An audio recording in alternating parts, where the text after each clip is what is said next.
Governor Brad Little visited Kootenai today. While there, he visited the monoclonal antibody treatment site at the Kootenai County Fairgrounds that's being run by Heritage Health. This comes as Kootenai Health leaders say they are seeing the highest number of deaths due to COVID since the start of the pandemic. KREM 2's Ian Smay is at Kootenai Health tonight with more.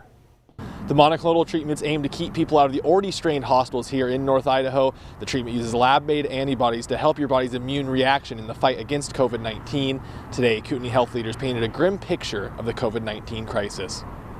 Kootenai Health is still feeling the strain of the COVID-19 surge. As of today, doctors are treating 115 COVID-19 patients, with 41 of them in critical care and 17 on ventilators. This marks more than 2 weeks of more than 110 COVID-19 patients at Kootenai Health. I think that to me, I never thought we would get to this point to where we had this many COVID patients in an ICU setting when we thought about these plans over a year ago. With a high positivity rate sitting at about 25%, Dr. Robert Scoggins said he expects hospitalizations to remain high. Doctors are also reporting more cases of severe illness from COVID-19. This surge has also led to more deaths, with leaders reporting 34 deaths from COVID this month. Doctors are also reporting more deaths in young people. Very disheartening, very surprising. I'm trying to choose the right word.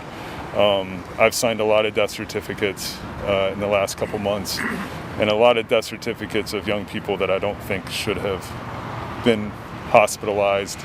I think that this in my mind is a very preventable disease. Patients are still being treated in non-traditional areas, and the federal resources that have been deployed to Kootenai Health will stay until at least November.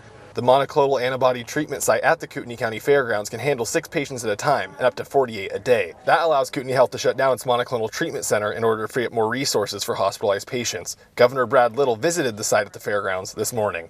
If you get into a bad car wreck or you have a heart attack, you're going to get care, but it's close right now.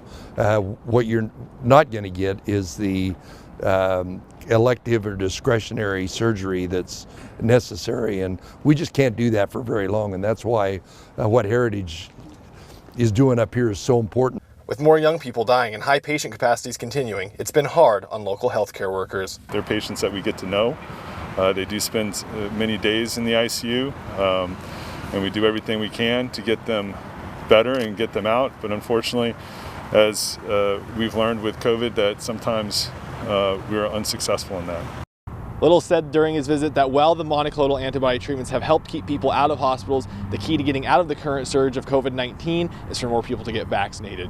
He also said he thinks that things like mask or vaccine mandates should be left up to local governments or health districts, because if those more local entities put those in place, people will be more likely to follow them. Reporting in Coeur d'Alene, Ian Smay, KREM 2 News.